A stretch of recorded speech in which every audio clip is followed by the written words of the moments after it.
So in this environment where people are addicted to political commentary, and there's so many influencers, and those individuals in this meritocratic ecosystem, they take new ideas, books that we give them, and sometimes we see those books, the frameworks, become part of the conversation, not in years, but in weeks. Hello, everybody. Welcome to JPO Studios. With me here in the studio is Rotem Sella. Hello, Rotem. How are you? Rotem is established, and he's the owner and the head publisher of Sella Meir Press, a publishing house that's just a bit more than 10 years, and started off a bit on the margins, and nowadays has become pretty much, I think, one of the biggest publishing houses in Israel. No? In nonfiction. Nonfiction. Yes, yeah. Okay. How are you? I'm good. We were speaking before, and I think at least 3 times you said, I'm optimistic. Yeah. Why?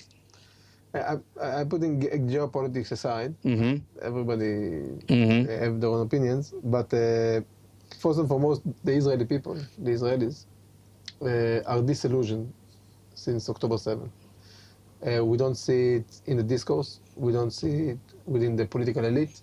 I think those kind of changes happen last. But I think that the left has been disillusioned, and there are no more. We are not going to hear about two-state solutions, like that. Right. And the people on the right, what used to be called the Jewish camp. So the national part of the Jewish camp is disillusioned from what I think was, well,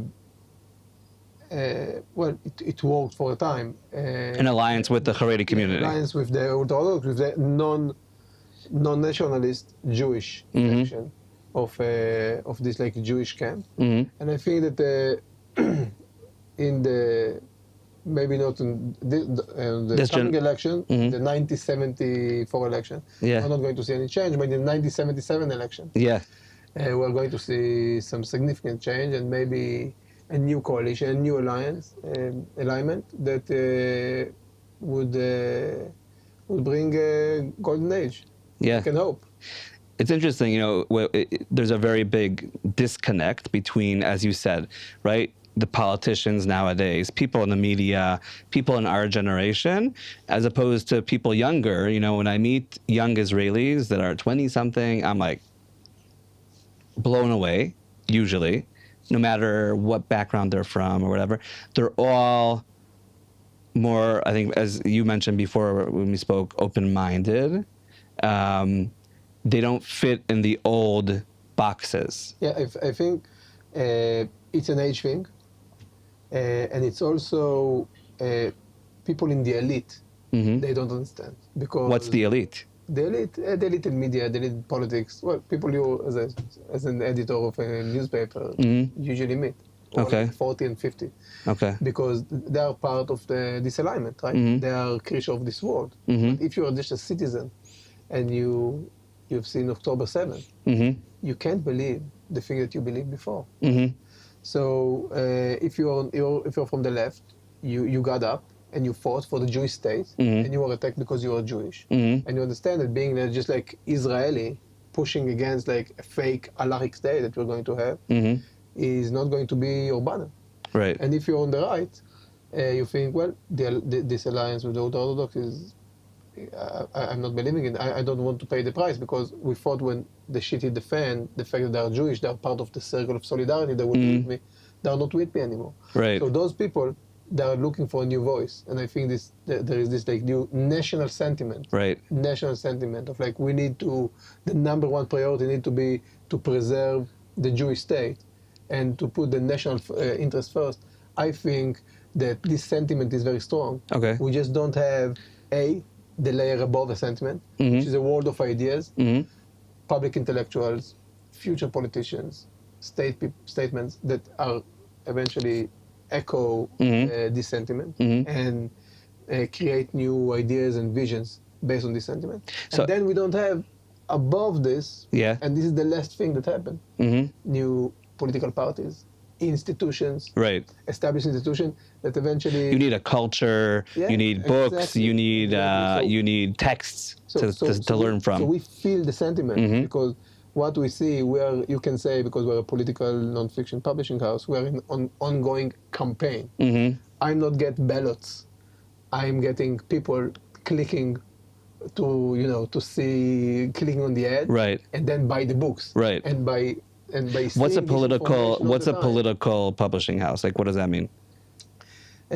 It means that in nonfiction we are dealing with ideas, and we are dealing with sometimes with solutions and Right. problems that Right. arise in the Israeli Because society. in a sense, I think it's, some people would look at it as a business, and I think you look at it as impact, Well, right? You know what I'm saying? well, Like, it's a business, but you're in it to impact, Israeli society, the world, whatever, right? Like, that's why you're in this business, so I think. if you are asking a businessman what is the metric that he's aiming to, Okay. you can understand Right. what he's optimizing to. Right. So we are optimizing to number of units sold. Okay. How many books we're selling. Okay. Not what is the profit impact. that we're Okay. making. Okay. You understand? Mm-hmm. And this impact, book sold, which is like eventually conversation created. Mm-hmm. Let me tell you a secret. Not all the people that buy a book read it. Right. But And not all the people that write books wrote it. well, yes, that's also true. Yeah.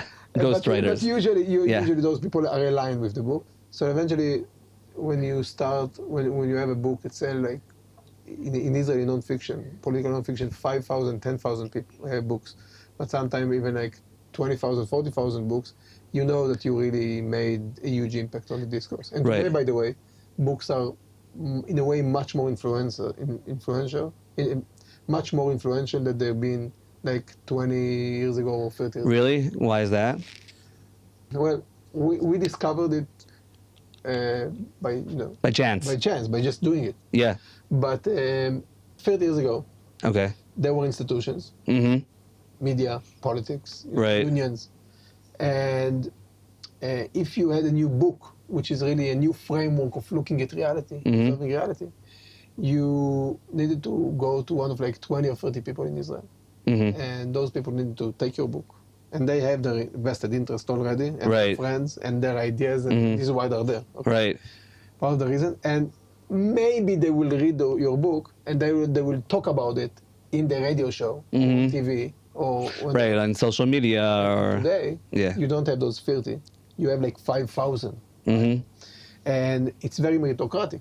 Mm-hmm. Those people, most of them, don't owe anything to anyone. Right. All those legends about the bots farms and that. Eventually, it's meritocratic, and people who have an edge Mm-hmm.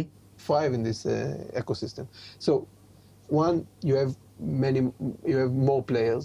Two, people are addicted Mm-hmm. to political commentary. Right. Think about how many people are like in Twitter or Facebook, Twitter X, Mm-hmm. like X, 2 or yeah. 3 hours a day. Yeah. Yeah, So Israelis, it's interesting. Israelis. Israeli. So for instance, so a week or two ago, we had a memorial service for my late mother-in-law. It was a year since she passed away, and my father-in-law decided he wanted to bring a speaker. Okay, who was the speaker? Amit Segal. Okay, chief, political analyst, Channel 12, most mainstream, popular Israeli news channel.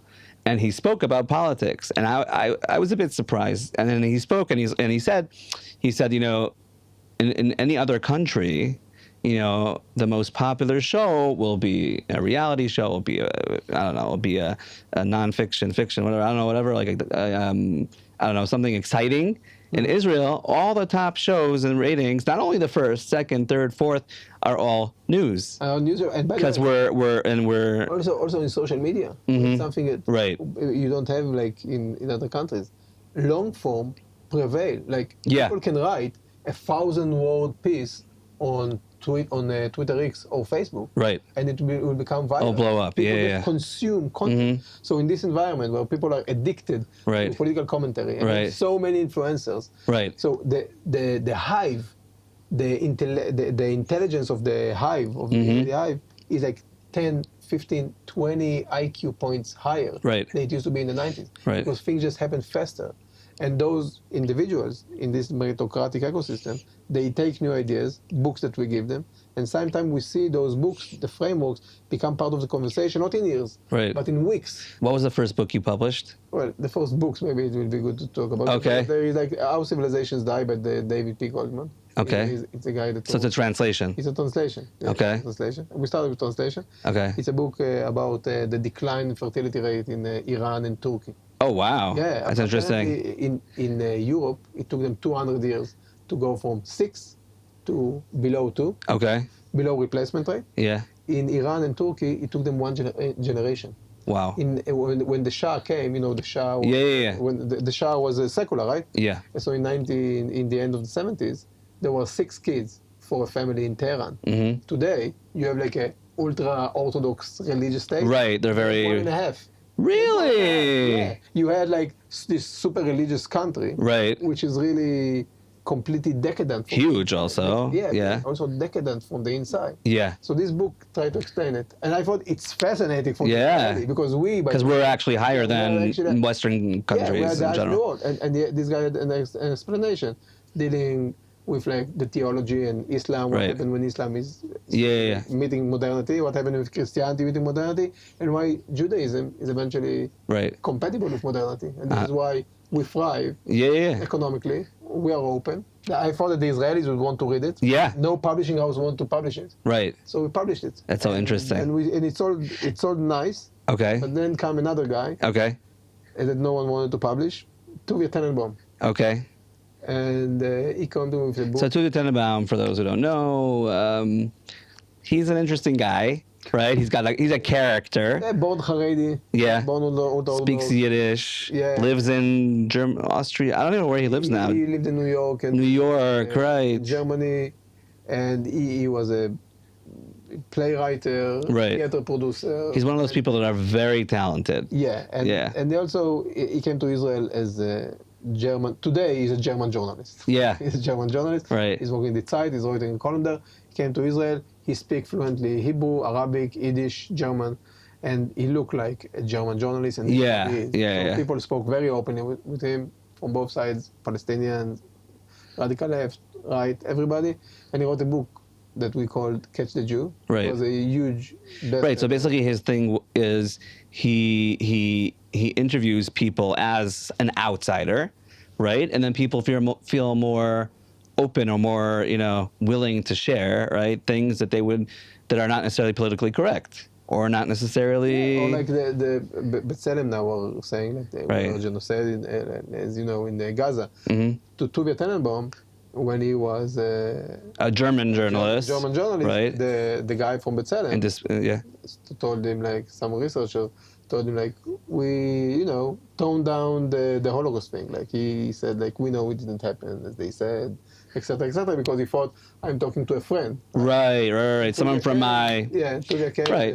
In general, and you'll find racism or whatever, or in any family, at a Shabbat table, whatever, right? Or, but when you feel comfortable, right, about someone else, it's a different group. But when you're.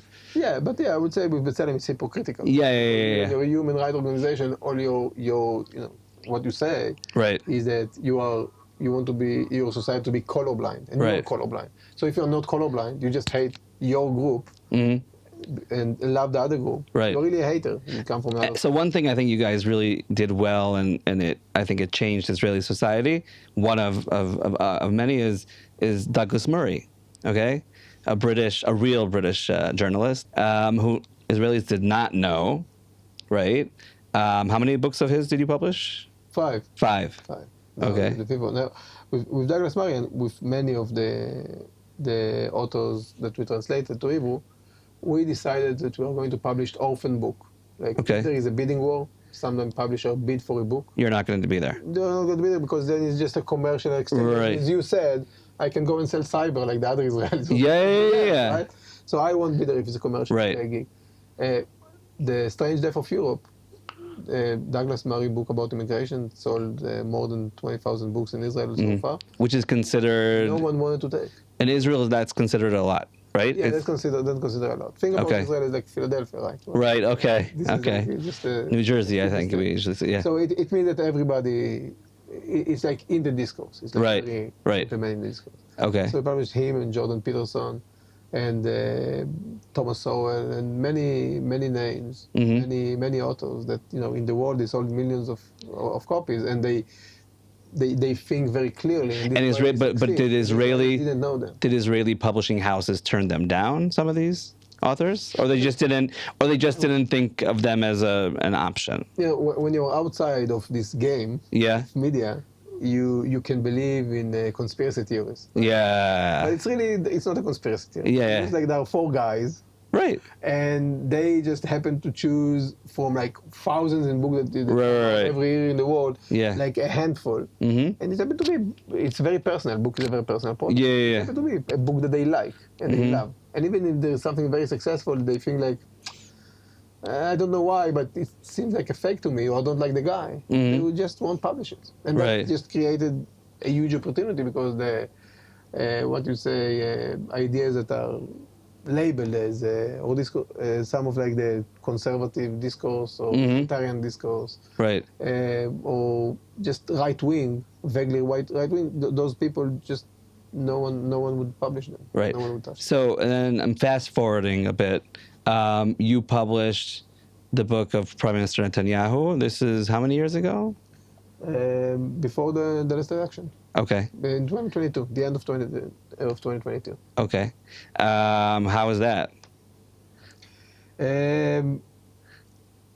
That was Because it was worked on when he was in the opposition. That was a very interesting commando project. Okay. Because the book he wrote the book when he was the opposition leader. Right. And he had free time. Yeah. Because Yeah. the opposition You're not leader running the writing- country. Yeah, but you are writing 200,000. Obama, it took him like 4 years to write his like autobiography. It Okay. took him like 1 year when he was leader of opposition. Right. Successful one because. Yeah. So he wrote this book, and then we had this very short window to translate it and publish it, like together with like Simon & Schuster with the American publishing house. Mm-hmm. And it was an operation with like tens of people, and it was very interesting. And also the reception of the book was the way it was received was something that was interesting. It was the first time. Now we have a second that a book that we published is like in the center of like the discourse and the conversation. And Right. a book Right. in the center of the conversation. Right. And I believe it was very impactful. I think it was impactful also in the last election. Yeah. Because when someone buy the book, the book is really the closest thing to be. Right. The artifact of the person. Right. So you're engaged. You're engaged with them. Engaged. You can't have. You bought a piece of them, or I don't know. Exactly. You can't have a dissonance, a cognitive dissonance after you bought the book. Right. It's more than buying the BB action figure if there was something like that. Okay. Because when you buy the book and you're really sitting down with the guy and reading through it. And it's first person, and it's very it's the personal. closest thing to an intimate conversation. Interesting. People don't see books as an advanced technology, but it's the most advanced technology of communication because it's one way. It's one way, and it's like to your brain. Right. Go Okay. immediately to your brain.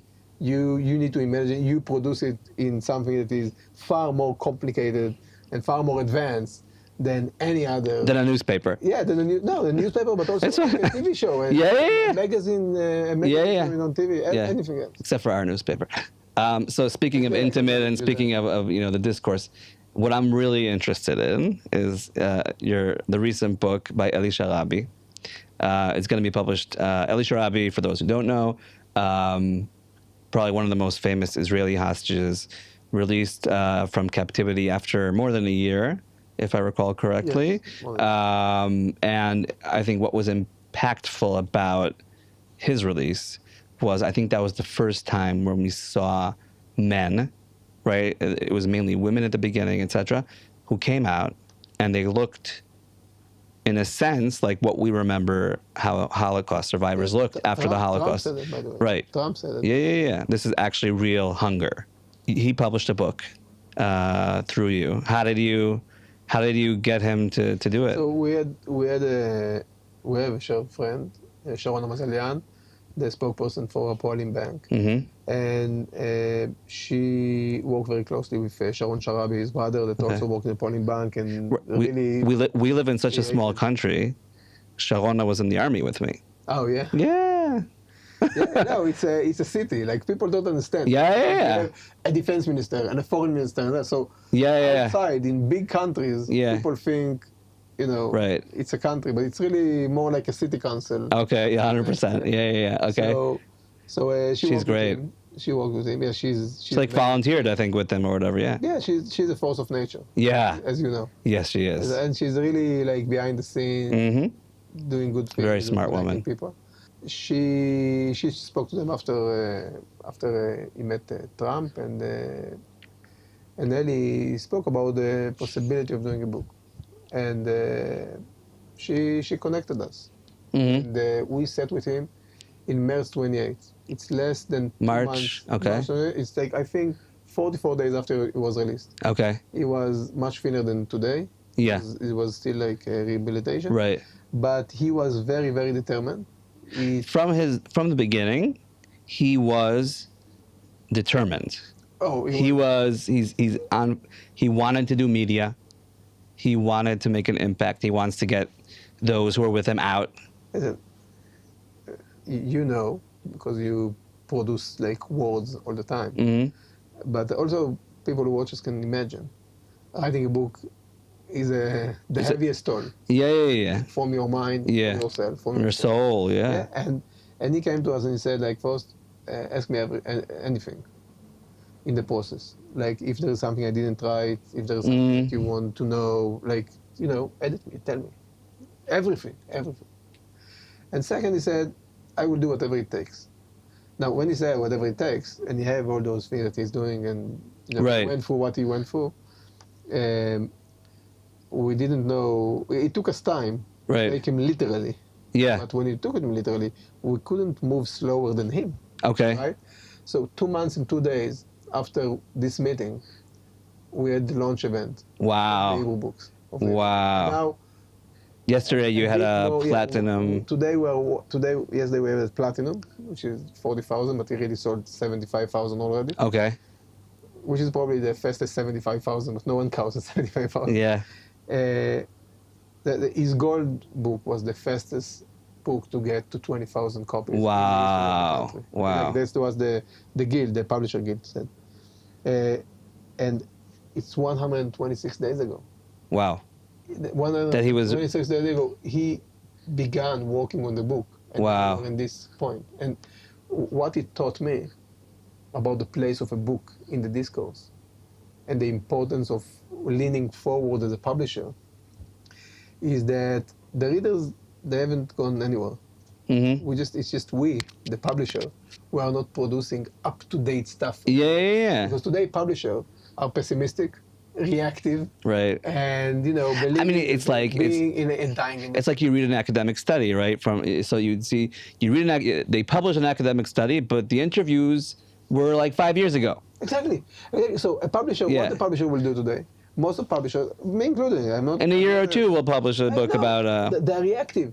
They're like, oh, something is happening in reality. Okay. Let's wait to someone to write something. Probably will come to us in a year with a manuscript. Right. Then we edit it. We publish it in 2 years. Right. But it's happening now, right? Right. And if you will do it now, time to market, like a newspaper is doing. Yeah. Like maybe it's because you always felt like an underdog, maybe, and then that's why you think outside the box. Because if you're like a big publishing house that you're used to people coming to you, then you wouldn't have to be that creative.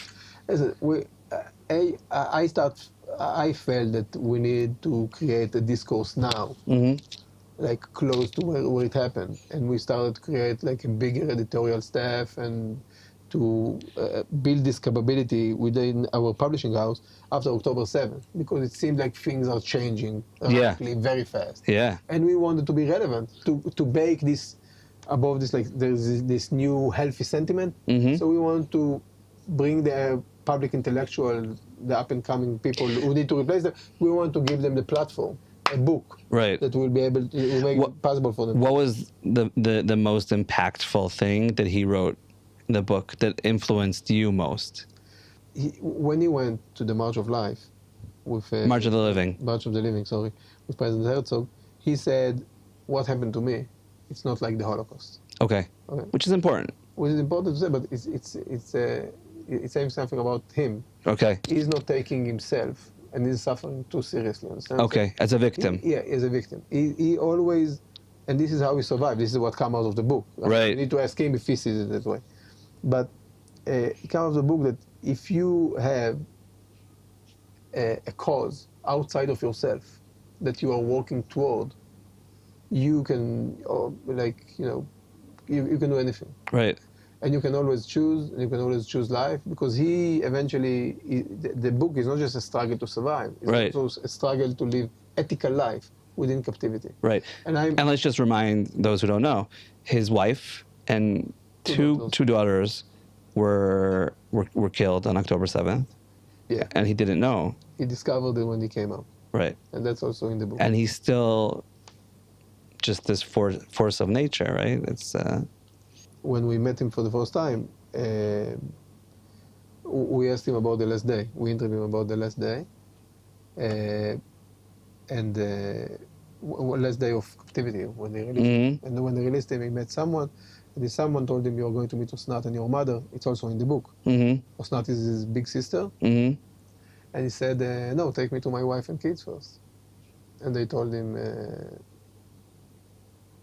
"They will tell you already." And he said, then he told us. Then right. Understood. Then right. Understood. They prepared them to not expose it to them. And I asked, how do you feel? Because I have to ask, how do you feel, right? Because this is the book. We need. I'm trying to.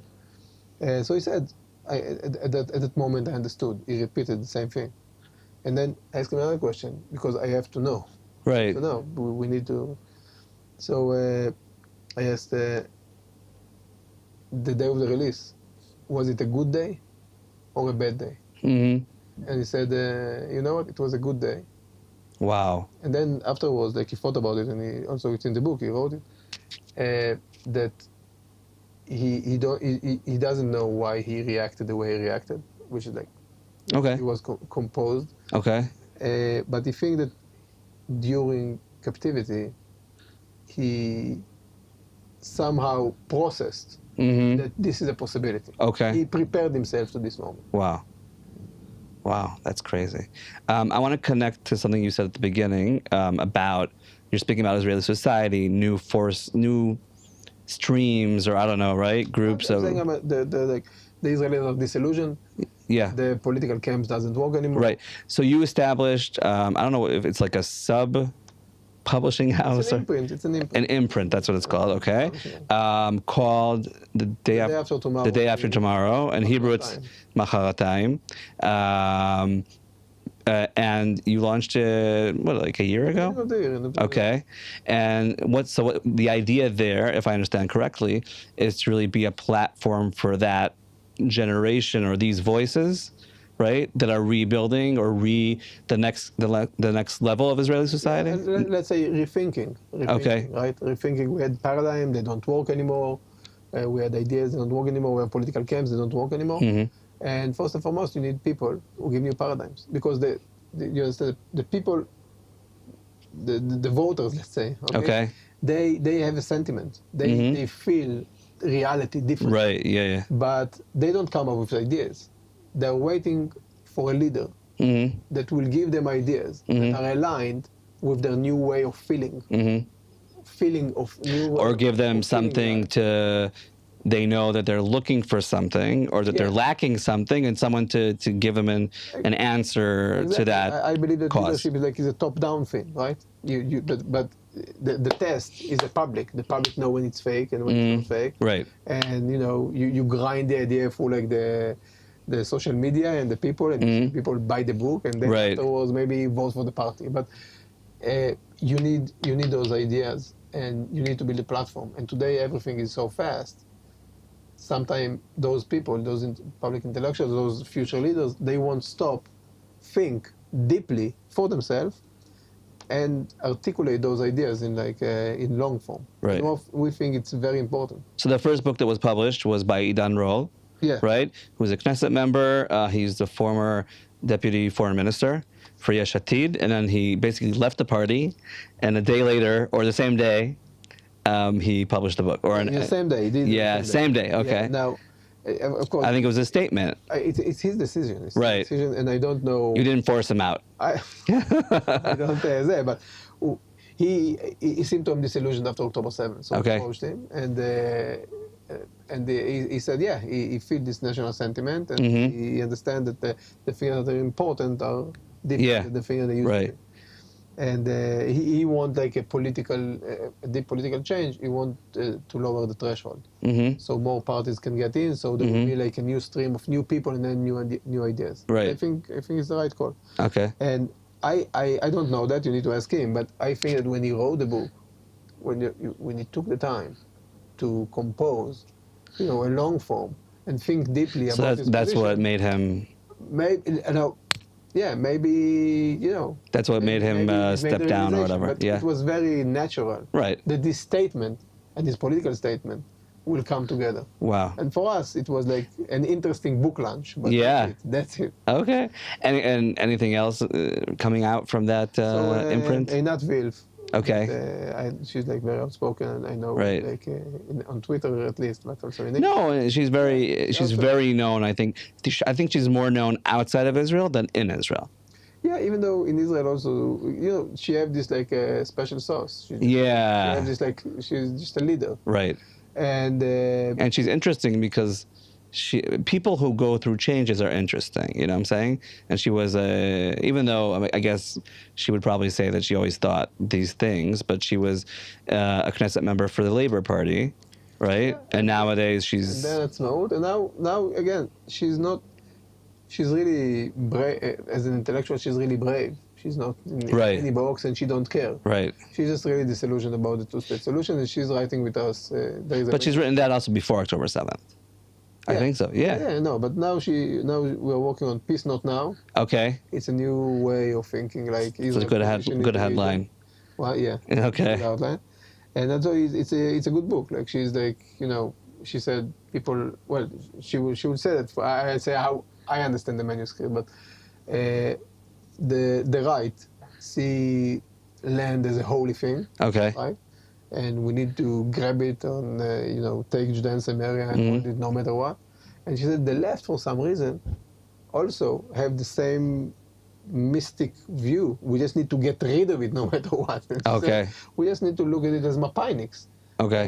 as the people who funded the country. Who founded it? Yeah. It's a strategic asset. Right. If you can put Jews on it, and it's not harm you demographically. And she said like this commonsensical view of Right. reality is something that we love. I mean, I just we need to come back to. I just watched a documentary by Khan, which is about the disengagement from Gush Katif, from the Gaza Strip, and you see there an archive, quote from Yitzhak Rabin at the launch of one of the kibbutzim or moshavim in Gush Katif.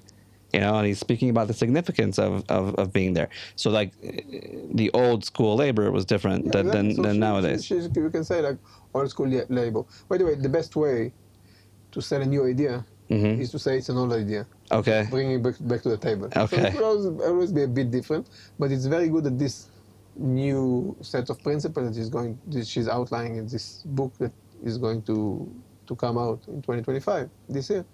It's very good that she's articulated again, and we're writing about current events and put something new on the table. Okay, who's someone that you haven't yet published and you would love to publish? Well, maybe I'm talking to him. No, Israel, as you said, is a small country. It's a neighborhood. I thought you were going to say Donald Trump. Oh, I'm talking about. I don't know. You know what I'm saying? Like, who's someone that you like? Well. Yeah, I think that Donald Trump, like Ronald Reagan, is a guy that I don't know if someone will crack with an official autobiography. Okay. Or an autobiography. Right. Like, to understand the yeah. of a person like Donald Trump. It would be fascinating, though. It will be fascinating, and it will be very interesting to read. You don't need to. I'm just, No, I'm just saying because I love autobiographies and biographies. Ronald Reagan is considered someone that wasn't cracked by there is not a biography of Ronald Reagan that really dug deep and Okay. understood like the mechanism. And I think I would really want to see how they will try to solve the riddle of Donald Trump. Who is this person? Right? Yeah. Yeah, because whatever going on in his mind, like Right. you never see anything. Ivanka like could write it. And we are not going to see. anything Ivanka like could write it. You know what I'm saying? That would be a good. Yeah, that's going to be a good sales pitch. Yeah. I don't know. I don't know Okay. how she's getting that. And, she have an angle. She has an angle. I think that I would want to hear someone like Michel Houellebecq, Mm-hmm. write about. I would want like this kind of author, this kind of like human being Mm-hmm. that is just like a no bullshit filter and seeing things as they are. Mhm. Don't care about any friendship or anything. I would want to see someone like that write about Israel. I don't Okay. think we have great big authors anymore that write about the Israeli society, not through like a political filter or anything. Right. So I have an idea of someone, but I can't tell it to you now. It will get me in trouble. Rotem, thank you so much. This was fascinating, and I think specifically, your mission in like rethinking Israel or rebuilding or whatever you want to call it. being a platform for people who do it. Yeah. And pulling some people who we think have ideas Yeah. to give. I think it's really important, and I think that's what we need. And you see it in people's eyes; they just want something to know is the future. You know what I'm saying? Or something that will make them feel safe, or something that will make them feel By the way, inspired. People feel disillusioned. Okay. Sometimes they are angry because of it. Sometimes it makes them a bit pessimistic. But I think that people have an open mind to new propositions. And I think it's a very healthy place to be Yeah. as a society. Most of the people, they are just silent. But the majority... Right. The silent majority. That's the true. silent majority is silent because they don't know what to believe in. Right. They are open to propositions. Which is fine. They don't see politics Yeah. as a soccer game. Right. And they just chose their team. Right. They are open. Right. And that's a very good place to be. And I believe that we have a bright future. Okay. You're optimistic, as you said I'm at the beginning. optimistic, yeah, So because, thank you so much for being with us, and I'm excited to see Eli Shrabi's book come out in English. Yeah. Very October soon. 7. October. Okay, that's a date to remember. Yeah. October 7. Okay. Yeah, write it down in your diary. Like I- October 7. Don't forget. Okay. Thank you. טוב, תודה.